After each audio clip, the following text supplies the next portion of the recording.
Nous avons déjà commencé, aimables téléspectateurs, nous sommes déjà en train de parler sur la doctrine. Autrefois, vous vous souviendrez que nous avons attaqué déjà la saine doctrine. Qu'est-ce la saine doctrine? Le docteur était en train de dire que la saine doctrine est basée sur les paroles du Seigneur Jésus-Christ. Aimables téléspectateurs, nous sommes dans notre émission Alpha Lumière, émission qui vous ramène à la première lumière. Grande est toujours ma joie de vous présenter cette émission. Vous avez pris déjà le rendez-vous de commencer à suivre cette habitude de suivre Alpha Lumière. Nous vous disons sincèrement merci et bienvenue dans ce 1e numéro de cette émission qui est en train d'édifier l'Église Corps de Christ. Comme d'habitude, nous sommes accompagnés du docteur Simon Pierre à qui nous disons Shalom papa. Shalom Michel. Papa, vous allez bien? Ça va. Nous sommes prêts aujourd'hui encore à attaquer la matière du jour. Que Dieu soit loué. Je ne sais pas s'il y a eu quelques questions auxquelles vous pouvez répondre dans 2-3 petites minutes. Non, il y a eu beaucoup de questions, des encouragements et de demandes. Et même, il y en a qui vont plus loin jusqu'à vouloir avoir une école biblique ou une école théologique en rapport avec ce que nous sommes en train de faire. Nous bénissons le Seigneur pour cela et ils ont seulement insisté plus sur le rappel. Ils veulent vraiment que nous puissions... pour eux, il fallait consacrer toute une émission au rappel, mais je pense qu'on ne va pas faire cela de cette façon. Sur toutes les émissions qui ont déjà été... Oui, c'est-à-dire qu'il y a des gens qui n'ont pas suivi les débuts et qui réclament que nous puissions faire marche arrière pour permettre à chaque personne d'avoir tout ce qui avait été dit. C'est ce qui est un peu compliqué parce qu'il y a déjà une grande partie de la matière. Jusqu'à présent, nous avons quand même eu 3 parties. Voilà. La première partie était consacrée sur les signes caractéristiques du vrai salut. La deuxième partie, c'était dans la reconnaissance du vrai serviteur. Alors, et là, nous sommes dans la doctrine. Oui, maintenant, ils veulent qu'on puisse faire marche arrière et qu'on puisse absolument recommencer. Mais nous allons nous résumer. Nous allons nous résumer avant de passer au point du jour, la leçon d'aujourd'hui, en faisant d'abord un rappel. Le rappel de signes majeurs. Signes majeurs pour la reconnaissance d'un vrai serviteur de Dieu. Alors nous avions commencé par donner Matthieu 7. C'était notre point de départ. Nous avons utilisé Matthieu 7. Oui. Et on avait pris le verset 15 jusqu'à 20. Gardez-vous des faux prophètes. Voilà. Ils viennent à vous en vêtements des brebis, mais au-dedans, ce sont des loups ravisseurs. Voilà. Vous les reconnaîtrez à leurs fruits. Cueille-t-on de raisins sur des épines ou des figues sur des charbons? Tout bon arbre porte des bons fruits, mais le mauvais arbre porte des mauvais fruits. Un bon arbre ne peut porter de mauvais fruits, ni un mauvais arbre porter de bons fruits. C'est ça. Tout arbre qui ne porte pas de bons fruits est coupé et jeté au feu. C'est donc à leurs fruits que vous les reconnaîtrez. Voilà, donc c'était le point de départ. On avait pris ce texte, et surtout le verset 20. C'est écrit, c'est donc à leurs fruits que vous les reconnaîtrez. Donc, pour connaître un vrai serviteur de Dieu, il faudra fixer les yeux sur le fruit, sur ce que son ministère donne comme fruit, sur ce que sa vie présente comme fruit, sur les paroles qui sont en train de sortir de sa bouche dans ses prédications, dans ses enseignements. C'est comme ça qu'on l'avait dit la fois passée et c'était le premier grand signe. Bon, maintenant, pour le reste là, on a parlé de l'intelligence renouvelée. On a parlé de la connaissance spirituelle que l'on devait avoir sur la base d'une révélation. Et là, on avait lu un texte fondamental de Matthieu 11, 25-26. 25-26. Matthieu 11. En ces temps-là, Jésus prit la parole et dit, Voilà. Je te loue, Père, Seigneur du ciel et de la terre, de ce que tu as caché ces choses aux sages et aux intelligents, et de ce que tu les as révélés aux enfants. Voilà. Oui, Père, je te loue de ce que tu l'as voulu ainsi. Alors nous avions, en rapport avec ces paroles données par le Christ, insisté sur l'importance de la révélation. Un vrai serviteur de Dieu, ce n'est pas quelqu'un qui vit sans révélation, qui enseigne sans révélation, qui prêche sans révélation, mais c'est quelqu'un qui commence d'abord par écouter Dieu, par recevoir les instructions de la part du patron, les instructions de la part de celui-là même qui est le maître de chant. Quand on reçoit les instructions, alors on se met au travail. Et la révélation, nous l'avions dit, la révélation que le Seigneur donne, c'est une révélation qui vient pour aider les serviteurs à avoir la lumière. À avoir la lumière. Il y a un autre verset important que nous pouvons ajouter, qui se trouve dans le psaume 119, le verset 130. Psaume 119, 130. 119, le verset 130, la Bible dit la révélation de tes paroles est claire. Elle donne de l'intelligence au simple. Amen. Voilà, la révélation de tes paroles est claire. Et cette révélation donne de l'intelligence au simple. Et l'intelligence qui vient de la révélation de la parole de Dieu vient se poser sur l'intelligence naturelle du serviteur. De sorte que maintenant, le serviteur qui a été éclairé par l'Esprit de Dieu ne peut plus faire ce qu'il veut faire. Il est esclave des instructions de son maître. Il ne peut plus sortir de là. Il est lié par l'Esprit. Parce qu'il devra faire non pas sa volonté, mais la volonté de son maître. Ouais. Alors après ça, on a évolué, on a abordé les langages dans la communication de la vérité. Ouais. Alors là, on avait pris 1 Corinthiens 2. C'est d'une manière ramassée vraiment synthétique, pour aider ceux-là qui n'étaient pas là et qui veulent vraiment que nous puissions recommencer. On ne peut pas tout reprendre à zéro, c'est un peu difficile parce qu'il y a trop de choses à dire et trop de choses à voir. 1 Corinthiens 2. À partir du verset 6. Oui, on avait commencé à partir du verset 6, oui. Cependant, c'est une sagesse que nous prêchons parmi les parfaits, sagesse qui n'est pas de ce siècle, ni des chefs. Plutôt, je me répète, cependant, c'est une sagesse que nous prêchons parmi les parfaits, sagesse qui n'est pas de ce siècle, ni des chefs de ces siècles qui vont être anéantis. Nous prêchons la sagesse de Dieu, mystérieuse et cachée, que Dieu, avant les siècles, avait destinée pour notre gloire. Voilà. Sagesse qu'aucun des chefs de ces siècles n'a connue, car s'ils l'eussent connue, ils n'auraient pas crucifié le Seigneur de gloire. Voilà. Alors, vous voyez, ici, à partir de ce texte, l'apôtre Paul montre que quand quelqu'un se situe dans les pensées et voies de Dieu, il n'est pas dans les pensées et voies des hommes, il a un langage approprié. Il a un langage approprié et le langage qu'il devra utiliser pour les pensées et voies de Dieu, ce langage est spécifié au verset 14. Donc on peut prendre 13-14. 13-14. Et nous en parlons, non avec des discours concernant la sagesse humaine, mais avec ceux concernant l'esprit, employant un langage spirituel pour les choses spirituelles. Mais l'homme animal ne reçoit pas les choses de l'esprit de Dieu, car elles sont une folie pour lui, et il ne peut le reconnaître parce que c'est spirituellement qu'on en juge. Voilà, donc ici on avait aussi insisté sur la nouvelle naissance. On avait dit, si quelqu'un est passé de la mort à la vie, il a véritablement rencontré le Seigneur, il a reçu la révélation, il a la charge de brebis, il peut donc prêcher et enseigner. Eh bien, le langage qu'il va utiliser, ce sera un langage approprié aux pensées et voies de Dieu. Parce qu'il est serviteur de Dieu, c'est-à-dire il est serviteur de pensées et voies de Dieu. Il n'est pas serviteur de l'homme pour rester dans les langages humains. C'est ce que Paul dit là au verset 14. Il dit l'homme animal. Dans certaines autres versions bibliques, on parle de l'homme naturel. On parle de l'homme naturel, pourquoi? Parce que l'homme naturel, c'est celui-là qui ne connaît pas les pensées et voies de Dieu. C'est celui-là qui ne peut pas utiliser les langages de Dieu pour communiquer la pensée de Dieu à ses auditeurs. Alors, on avait utilisé ce texte. Pourquoi? Parce que par rapport à la nature de Dieu, dans Jean 4, Jean chapitre 4, 23-24.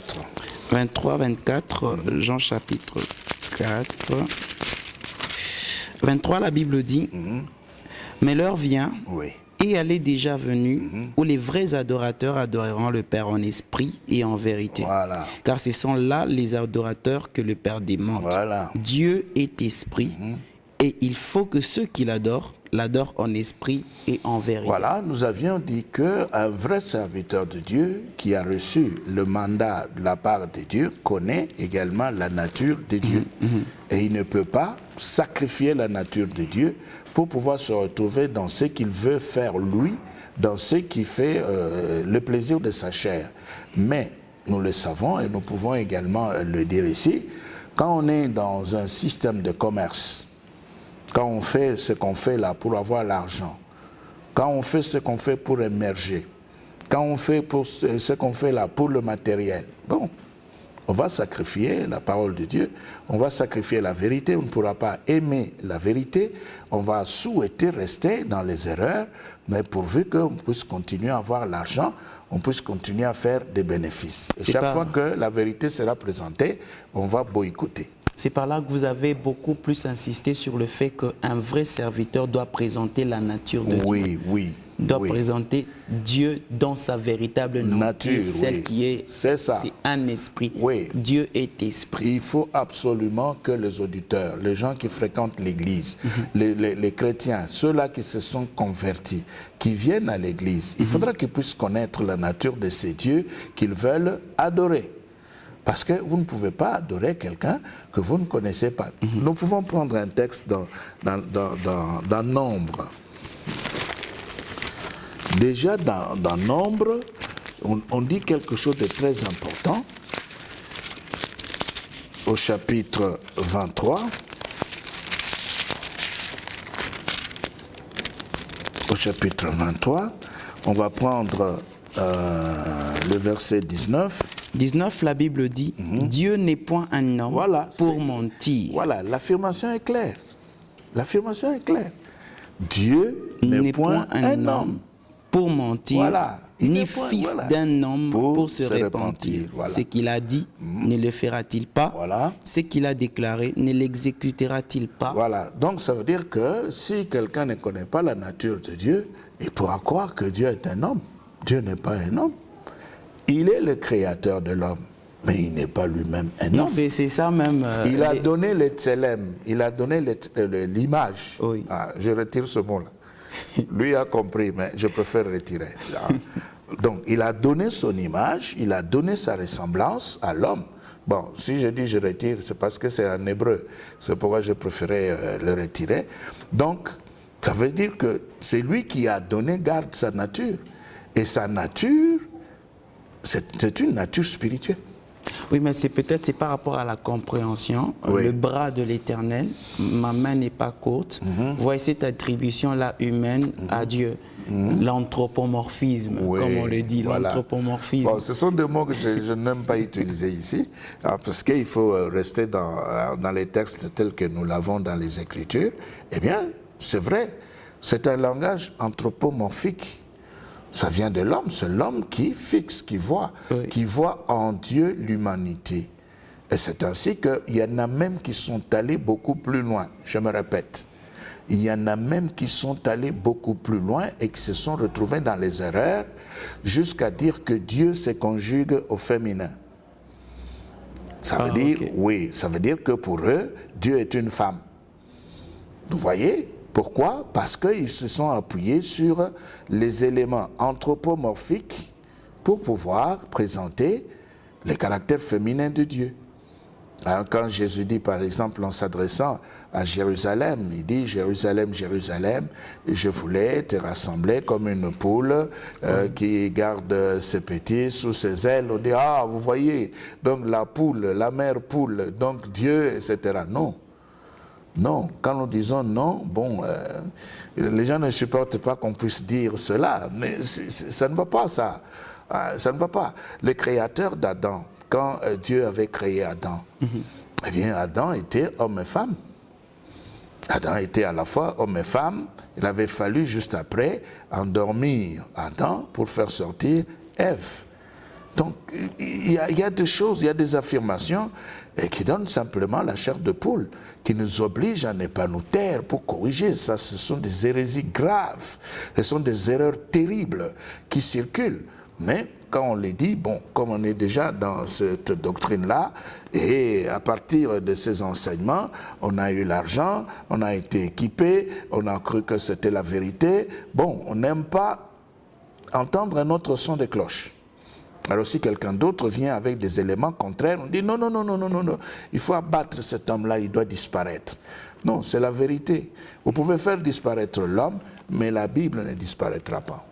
La Bible va rester. C'était même le point sur la transmission, docteur. Oui. On ne transmet que ce que l'on sait ou ce que l'on croit de la parole, parce qu'on avait beaucoup plus martelé aussi sur ça, sur la croyance de l'homme dans les Écritures. Oui. Il enseigne ce qu'il croit, il enseigne ce qu'il sait. Mais on peut aussi... J'ai, comme l'apôtre Paul, j'ai cru, j'ai parlé, c'est pourquoi j'ai parlé. Oui, d'accord, mais on peut aussi croire dans le mensonge et communiquer le mensonge, et on peut laisser le mensonge traverser des générations.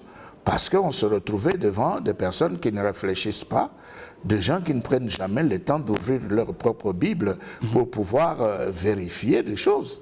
Alors là, les mensonges vont traverser des générations. Pourquoi? Parce que, bon, on croit dans les mensonges. Mais dans 2 Corinthiens, allons-y.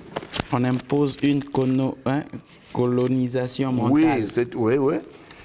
Les gens, les auditeurs sont colonisés. Alors, dans 2 Corinthiens, au chapitre 3, le verset 6. 6.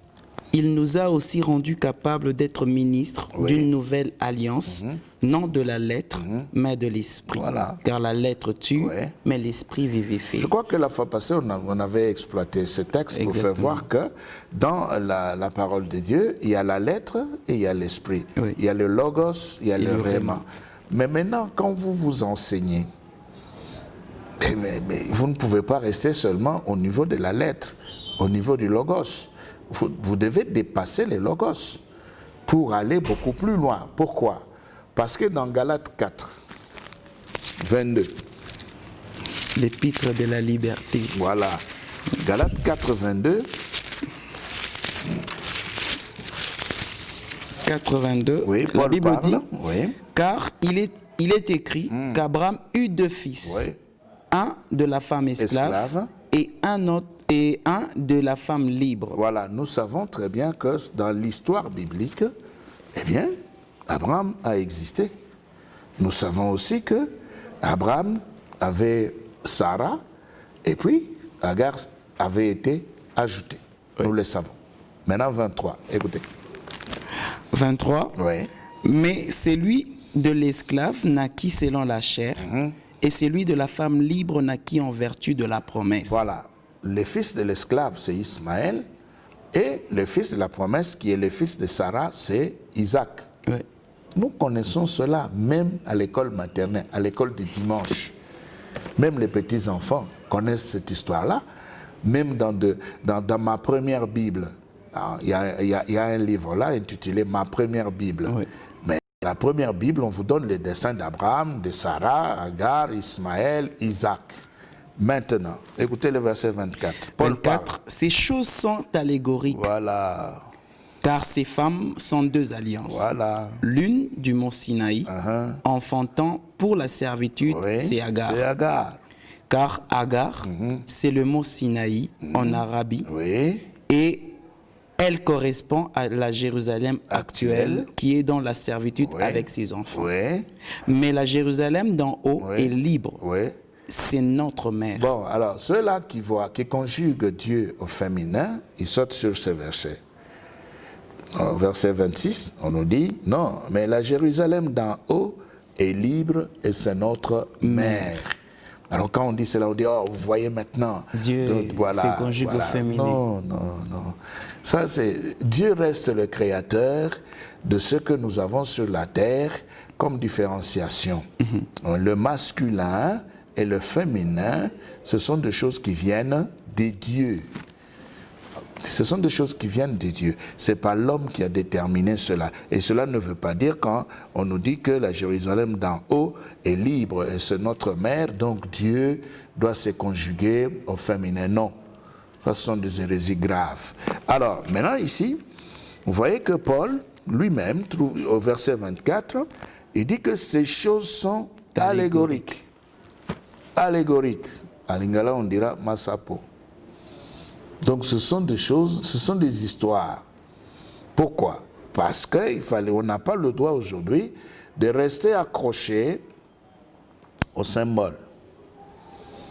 Abraham a existé. Sarah a existé. Agar a existé. Ismaël et Isaac ont existé. Oui.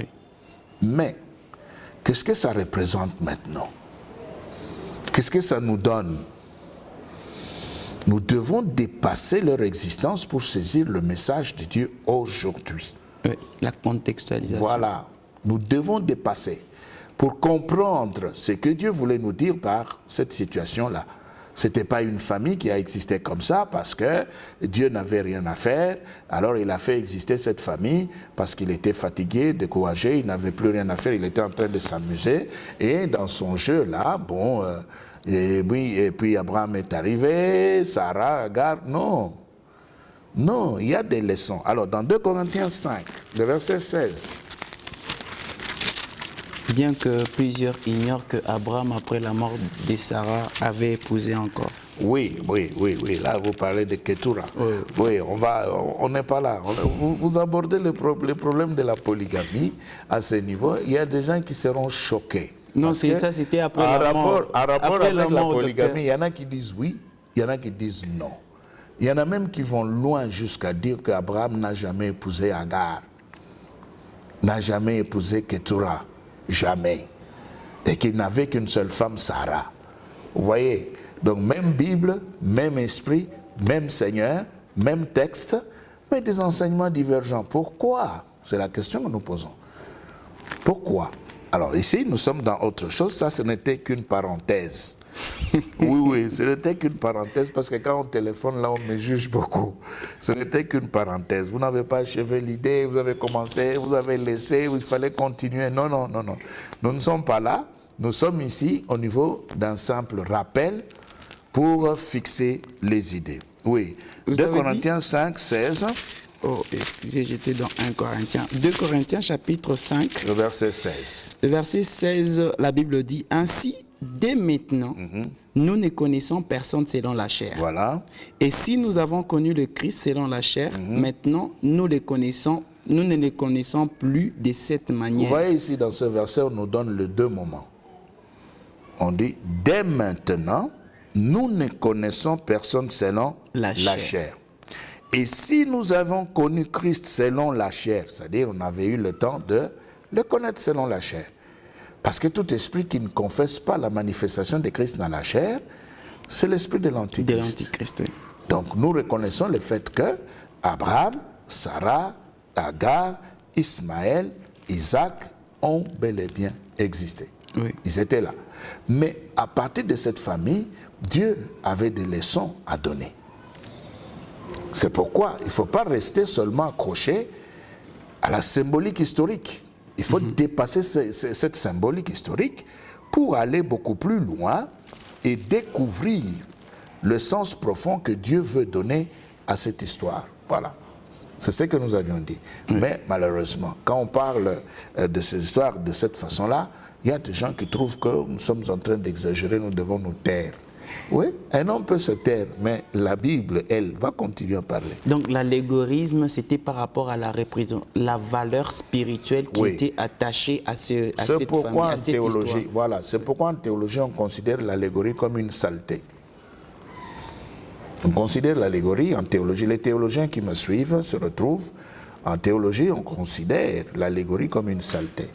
Mais le grand problème ici n'est pas là. Nous ne donnons pas un cours de théologie ici, non. Mais nous voulons rester dans le contexte biblique. Nous voulons simplement dire ceci. Au-delà du texte, au-delà du logos, on a le réma. Oui. Et si on a le réma, on doit exploiter le réma. Pourquoi? Parce que Dieu est esprit. Dieu est esprit. Et il faudra que ceux qui l'adorent puissent l'adorer en esprit et en vérité. Malheureusement, on peut dire tout cela comme on veut, on peut crier jour et nuit, les gens écoutent, mais dans le comportement, on veut faire voir que Dieu, c'est un homme et un simple homme. Alors, après tout ça, on a abordé la saine doctrine. Avant d'aborder la doctrine, vous vous êtes d'abord intéressé aux enseignants de la parole de Dieu. Oui, ça veut dire ceci.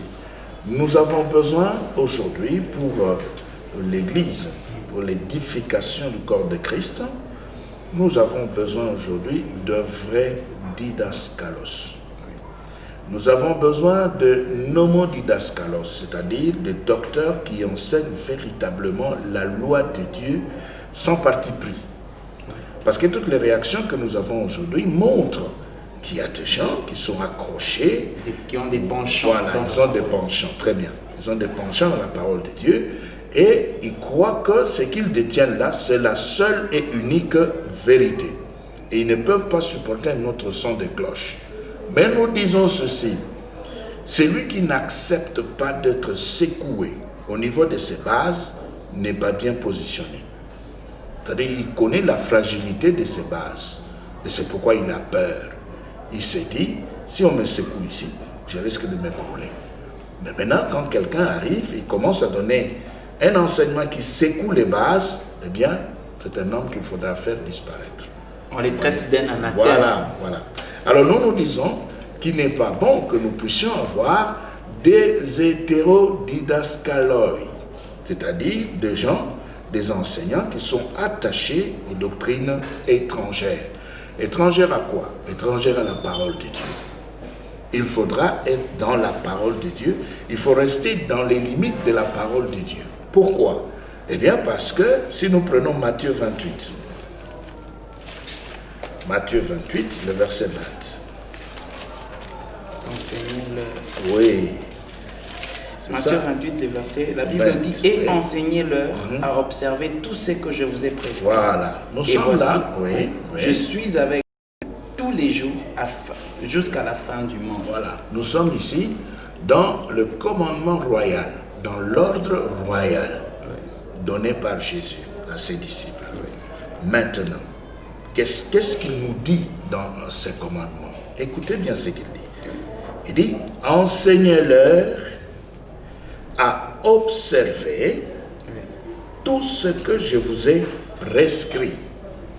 Donc, un vrai serviteur n'enseignera pas ce qu'il voudra bien enseigner. Il pourra enseigner ce qu'il veut enseigner dans les limites de prescription du maître. Tu enseignes ce que tu veux enseigner, mais dans les limites de prescription données par Jésus. Tu ne peux pas sortir de ces prescriptions. Si Jésus a parlé de la prospérité matérielle, toi aussi parle de la prospérité matérielle. S'il n'a pas parlé de la prospérité matérielle, ne va pas jusque-là. Parce que là, tu vas faire traiter ton maître de menteur. Toi, tu vas innover. Non, dans les choses de Dieu, il n'y a pas d'innovation. Il n'y en a pas. On sommes peu sur les bases, sur les fondements des apôtres et des prophètes. Voilà, c'est ça. Oui. On n'a rien à innover là. Il ne faut pas dire non, ça c'est un enseignement nouveau. Et plusieurs personnes n'ont rien compris. Et maintenant, alléluia, écoutez, le Saint-Esprit est descendu. Non, il n'est pas descendu, frère. Il est toujours sur la terre. Depuis le jour de Pentecôte, l'Esprit n'est jamais rentré au ciel. Il est encore là sur la terre. Vous voyez? Maintenant, quand on dit que l'Esprit puisse descendre, ça veut simplement dire que l'Esprit puisse nous toucher, que l'Esprit se manifeste. Mais en réalité, depuis Pentecôte, le Saint-Esprit est là. Jésus avait dit, il sera en vous, il demeurera à vous. Voilà, il est là, il n'est pas parti. Donc il ne doit pas descendre, il ne descend de nulle part. Il ne descend de nulle part. Mais maintenant ici, le maître dit, enseignez-leur à observer tout ce que je vous ai prescrit. Maintenant, c'est la condition. Et si vous remplissez cette condition, le maître dit, et voici, je suis avec vous tout le jour jusqu'à la fin du monde. Donc la présence de l'Esprit de Dieu dans la vie d'un serviteur de Dieu authentique dépend du respect des prescriptions du maître. Donc si toi tu respectes ce que le maître avait donné comme prescription, eh bien, tu vas voir sa présence à tes côtés. Mais maintenant, si tu innoves, tu as été aux États-Unis, tu es revenu à Radio, tu as simplement visité les Américains. Parce que le texte que nous avons ici, c'est le même texte qui se trouve aussi dans leur Bible. Et là, tu as seulement visité les Américains. Il n'y a rien de nouveau. Quand tu vas revenir et tu vas commencer à prêcher, eh bien, tu n'auras que ce texte. Tu n'auras rien d'autre. Peut-être que tu vas nous raconter, tu as vu ce qu'on appelle Manhattan. Tu as été là-bas, tu as acheté ton parfum. Bon, c'est d'accord, nous sommes d'accord. Parce que nous, peut-être, on ne mettrait jamais nos pieds là-bas, mais toi, tu as été là. Nous bénissons le Seigneur. Mais le texte biblique, lui, reste le même. Et celui qui veut vivre la présence de Dieu, celui-là est dans l'obligation de pouvoir respecter les prescriptions du maître. Quand on respecte les prescriptions du maître, eh bien, on va voir le maître se manifester. C'est ainsi que dans 1 Corinthiens 15, dans 1 Corinthiens chapitre 15, d'abord le verset 1 jusqu'à 4. 1 Corinthiens chapitre 15. Nous commençons par son premier verset. Oui. La Bible dit: je vous rappelle, frères, l'évangile que je vous ai annoncé, que vous avez reçu, dans lequel vous avez persévéré et par lequel vous êtes sauvés, si vous le retenez tel que je vous l'ai annoncé. Voyez ce que l'apôtre dit là. Si vous le retenez tel que je vous l'ai annoncé. Autrement, vous auriez cru en vain. Je vous ai enseigné avant tout, comme je l'avais aussi reçu. Voilà, Paul parle. Cet homme qui avait passé son temps au pied de Gamaliel, cet homme qui avait un grand savoir, il le dit ouvertement, comme je l'avais aussi reçu. Donc c'est comme ça, dans la saine doctrine, on n'invente pas, on n'innove pas, on répète les paroles du maître. On revient sur ce que Jésus avait dit, c'est tout. Mais généralement nous rencontrons ça dans le langage du serviteur. J'ai un message. Le Seigneur m'a appelé avec un message. Oui, très bien. Le Seigneur a donné un message, nous sommes d'accord. Mais si c'est le même esprit qui avait poussé les gens pour écrire la Bible, ce même esprit ne peut pas donner un message contraire au message qui se trouve dans la Bible. Parce qu'on reconnaît que le canon est clos. Oui, on ne peut pas. Vous avez reçu un message, très bien, mais présentez le message. Et si le message que vous avez reçu contredit les Écritures, c'est le message de l'Antichrist. Non, on ne sait pas. Ça vient d'où? C'est à vous de nous dire.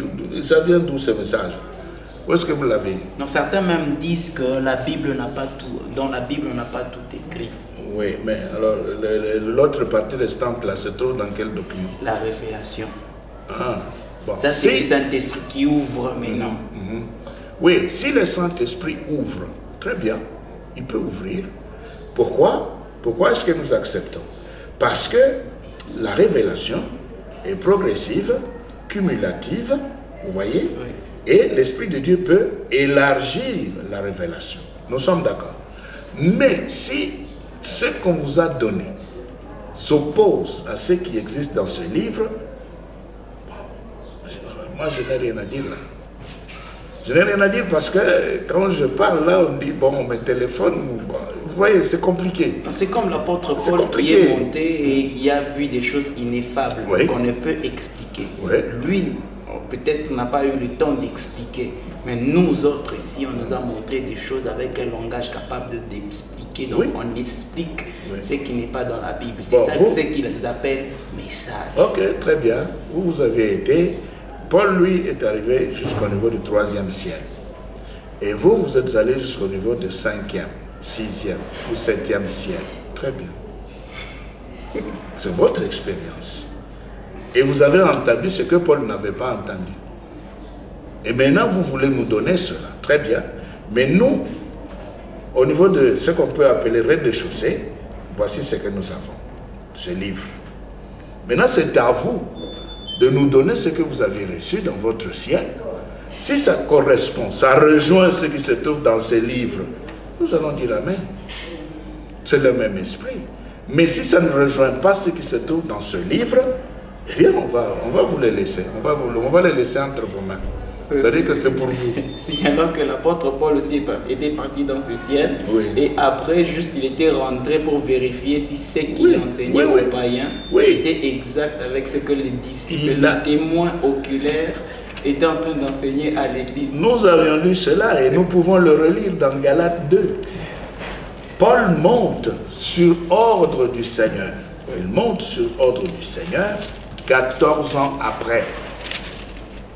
14 ans après, je montais de nouveau à Jérusalem. J'ai monté de nouveau à Jérusalem. Maintenant, qu'est-ce qu'il va aller faire à Jérusalem? Écoutez. Avec Barnabas, ayant aussi pris Tite avec moi. Et ce fut d'après une révélation que j'y montais. Je leur exposais l'évangile que je prêche parmi les païens. Je l'exposais en particulier à ceux qui sont les plus considérés, afin de ne pas courir ou avoir couru en vain. Enfin, vous voyez, il vient avec sa doctrine, son enseignement. Il ne cache rien. Il dit, j'étais au 3e ciel, vous le savez. D'ailleurs, c'est lui-même qui avait révélé cela. Parce qu'il était parti seul. Il était parti seul, l'esprit l'a emporté, il s'est retrouvé au 3e ciel. Nous ne connaissons même pas ce qu'il avait vu là-bas. Et lui-même en parlant, il dit, je ne sais si ce fut avec son corps ou sans son corps, je ne le sais. Le Seigneur seul connaît les secrets. Alors maintenant, il a commencé le travail très loin. Et puis après, 14 ans après, qu'est-ce qu'il fait? Maintenant, il monte à Jérusalem. Le Seigneur lui dit, prends ce que tu as l'habitude d'enseigner. Va avec. Il faut comparer. Paul monte, arrive, expose. Maintenant, les autres qui sont considérés comme des piliers de l'Église, ceux qui sont considérés comme des piliers de l'Église, on peut le lire au verset 6. 6, toujours de Galates 2. Oui, Galates 2, oui. 6, ceux qui sont les plus considérés, quels qu'ils aient été jadis, cela ne m'importe pas. Dieu ne fait point exception de personne.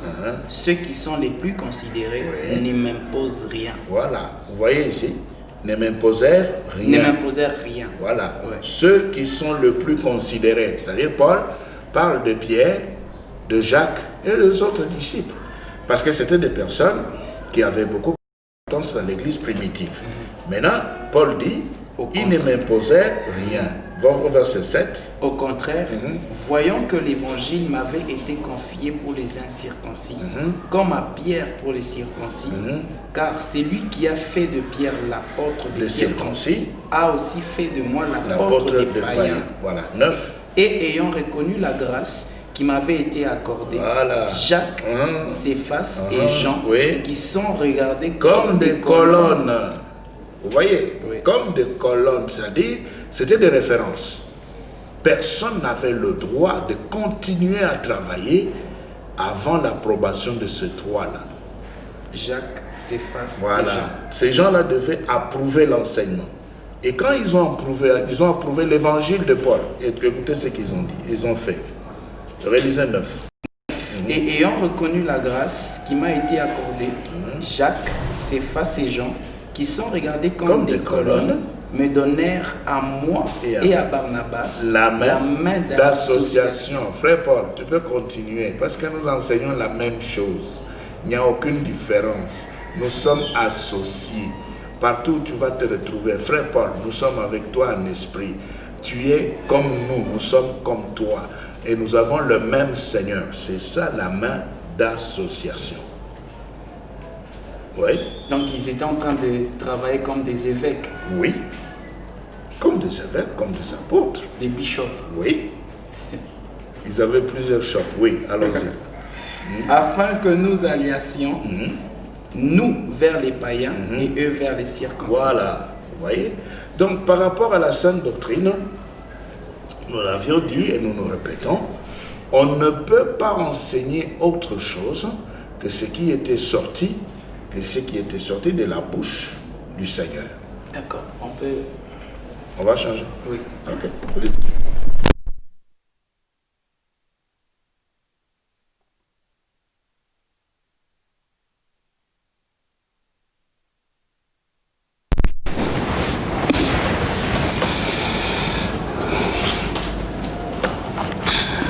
reste combien? 5 minutes.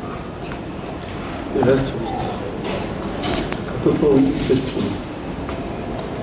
8 minutes ou bien 8 minutes? 8 ou bien 7 8 minutes. Hein? Ok.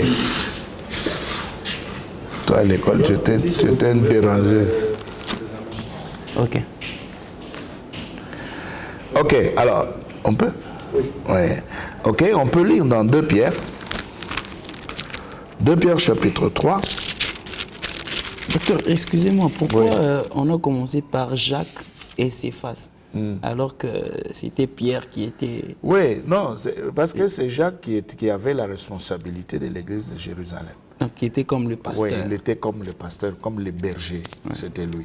Et Pierre était considéré comme une colonne parce que Pierre était d'abord plus âgé que Jésus. Oui. Et il est resté là, il était avec Jacques dans l'église de Jérusalem. Personne ne pouvait enseigner sans avoir consulté ces trois-là. C'était impossible. Impossible. Parce que c'était de vraies colonnes. Imaginez, je crois que vous le savez, Jésus s'était retrouvé sur la montagne de la Transfiguration avec Pierre, Jacques et Jean. Oui. C'est ça? C'est les 831. Voilà. Oui, ils se sont retrouvés. Non, laissez ça. Ils se sont retrouvés là. Ils étaient à trois disciples avec Jésus. Quand ils arrivent sur la montagne, Jésus se transforme. Quand il se transforme, Moïse apparaît. Élie apparaît. Donc maintenant, Jésus qui était seul, il a maintenant 3 autres compagnons venant de l'au-delà. Et sur la terre, il y a 3 de ses disciples. Donc, par rapport au monde invisible, il y a Moïse et Élie. Par rapport au monde visible, il y a Pierre, Jacques et Jean. Et Jésus est au milieu. Vous voyez? Oui. Jésus est au milieu. Ça veut dire, même si on peut revenir sur la simple explication qu'on a toujours donnée, Moïse symbolise la loi, Élie, les prophètes, etc. Mais il y a plus que ça. Il y a plus que ça parce que Moïse et Élie sont sortis dans la transfiguration du Fils de Dieu. Ils n'ont pas été invoqués par qui que ce soit pour venir présenter ou donner les documents de la loi. C'est quand Jésus s'était transformé, alors dans la transfiguration, Moïse est sorti, Élie est sorti. Mais maintenant, vous avez au milieu l'au-delà qui est de l'autre côté et le monde visible, symbolisé par la présence de Pierre, Jacques et Jean. Jésus est au milieu. Pourquoi il est resté au milieu? Maintenant, le Père va parler. Il dit, celui-ci est mon fils bien-aimé, en qui j'ai mis toute mon affection. Écoutez-le. Pourquoi est-ce qu'on nous demande d'écouter Jésus? Parce que c'est Jésus qui est l'incarnation des pensées et voix de Dieu. Si on ne l'écoute pas, on va ailleurs. Si on a n'importe quel type de prophète qui ne reprend pas les saintes paroles de Christ, bon, considérez-le comme vous voulez. Moi, je ne dis rien, mais je constate seulement que c'est quelqu'un qui est venu, qui est sorti d'ailleurs. Il vient d'un autre endroit. Parce que ici, le Père lui-même nous demande de pouvoir écouter Jésus. Alors, cette voix avait frappé de frayeur les disciples. Ils s'étaient retrouvés par terre. Et maintenant, quand Jésus s'était rendu compte du fait que la peur avait terrassé ses disciples, il s'est approché pour le réveiller. Et quand il les réveille, les disciples se réveillent, ils relèvent les yeux, ils voient Jésus seul. Moïse n'est plus là. Élie n'est plus là. Eh bien, ils sont restés seuls avec le Seigneur. C'est l'Église. C'est l'Église. Dans la saine doctrine, on ne joue pas avec les paroles qui sont sorties de la bouche de Christ. Dans la saine doctrine, on met Christ au centre. Pourquoi? Allons dans Romains. Il y a un texte là, avant de lire 2 Pierre. Il y a un texte dans Romains. Chers téléspectateurs, la Bible est ouverte. Oui, nous l'aimons, hein, nous l'aimons beaucoup, hein, nous aimons la parole de Dieu. Romains 14, 9. Romains 14, 9. Oui. Vous allez voir pourquoi Jésus était resté au milieu. Écoutez ce qui est. Car Christ est mort. Christ est mort. Et il a vécu. Et il a vécu. Afin de dominer sur les morts et sur les vivants. Donc, il a de l'emprise, de la domination sur le mort. Moïse est arrivé, Élie est apparu, mais autour de Christ dans sa transfiguration. Et du côté des vivants, nous avons Pierre, Jacques et Jean. Et c'est Jésus qui était au centre. Et quand le Père va parler, il va nous donner l'ordre d'écouter Jésus-Christ. Et les morts et les vivants. Voilà. Les morts doivent l'écouter, les vivants doivent l'écouter. Mais maintenant, si vous vous laissez les saines paroles de Christ, vous voyez que vous désobéissez à Dieu. Docteur, excusez-moi. Est-ce que ce n'est pas dangereux ce que vous venez de dire? Dangereux comment? Oui, allons-y. Et les morts doivent écouter Christ. Et l'heure vient, elle est déjà venue, où les morts entendront la voix du Fils de l'homme. Oui, mais est-ce que ce sont les morts véritablement ou les morts spirituellement? Les deux, parce que Lazare était dans l'au-delà, non? Mais est-ce qu'il n'y a pas... Lazare qui était dans l'au-delà avait entendu la voix du Seigneur, il est sorti. La compassion de Christ avait dépassé les limites des vivants, docteur. Oui. Aujourd'hui, oui. Est-ce qu'il n'y a pas de danger à tomber dans la nécromancie? Non, il n'y a pas de danger à tomber dans la nécromancie parce que dans l'enseignement de Christ, il n'y a pas de principe de nécromancie.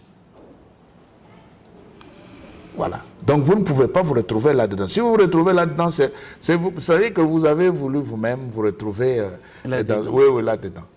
Mais sinon, dans l'enseignement et la pratique des principes de Christ, il n'y a pas de possibilité de devenir nécromant. Il n'y en a pas. Donc c'est juste pour nous dire que c'est lui l'esprit commandant. Oui, c'est lui. Il n'y a que lui seul. Le Père a donné témoin. Si tu n'as pas Christ, mon ami, tu es foutu. Tu es un jouet. L'ennemi jouera avec toi. On va te transformer en ballon indigène. Tu connais les ballons indigènes? Qui fument pas. Oui, tu vas devenir ce ballon indigène-là. L'ennemi jouera avec toi comme il voudra bien le faire. Parce que tu es sans Christ. Et c'est Christ seul qui devra dominer sur le mort et sur les vivants. Et s'il est en toi, tu domines sur le mort et sur les vivants. Amen. Donc tu ne peux pas devenir nécromant. Alors aujourd'hui, c'est le rappel, parce que je voulais aborder aujourd'hui la saine doctrine et les ministères. Comme nous sommes arrivés déjà à la fin, je crois qu'une quintessence vraiment, ça sera encore difficile de pouvoir faire la quintessence. Oui, je crois que la fois prochaine... On peut carrément annoncer ce que nous allons aborder. La saine doctrine et le ministère. Voilà. Aimables téléspectateurs, la fois prochaine, nous commencerons la saine doctrine et le ministère. Oui, mais je voulais, Michel, dire quelque chose. Il y a des téléspectateurs qui ont besoin de ton numéro de téléphone. Et ils confondent toujours mon numéro. Et parfois, quand ils appellent, là, ils crient là, Frère Michel, Frère Michel. Bon. Alors, il est souhaitable que tu puisses aussi donner ton numéro. Comme ça, ceux qui ont besoin de toi peuvent facilement te joindre. Voilà. D'accord. Pour ceux qui veulent me joindre à mon numéro, je suis au 099 27 21 079. Mais je crois que la personne auprès de qui vous pouvez poser toutes vos questions, c'est le docteur. Son numéro est en permanence au bas de l'écran, c'est son numéro. Vous voulez une assistance par rapport à quelque chose que vous n'avez pas compris, ça c'est son domaine. Et si seulement vous avez besoin aussi d'avoir des enseignements beaucoup plus larges, il est aussi sur YouTube. Allez taper Alpha Lumière. Alpha Lumière sur YouTube. Vous allez retrouver aussi les enseignements qu'il a déjà parlé. Nous avons déjà une centaine de vidéos, donc ça pourra plus ou moins une centaine, plus ou moins. Alors vous pouvez télécharger afin de vous équiper. Sinon, pour aujourd'hui, nous finissons là. N'oubliez pas, le thème que nous allons développer la semaine prochaine, la saine doctrine et le ministère. Voilà. Vous voulez comprendre comment on mélange la saine doctrine dans le mélange, dans le ministère. C'est très bien de pouvoir suivre cette émission. Alors d'ici là, portez-vous bien. Surtout, soyez branchés sur Golgotha Télévision. Il y a des très bonnes choses. Que le Seigneur vous bénisse. Shalom chez vous.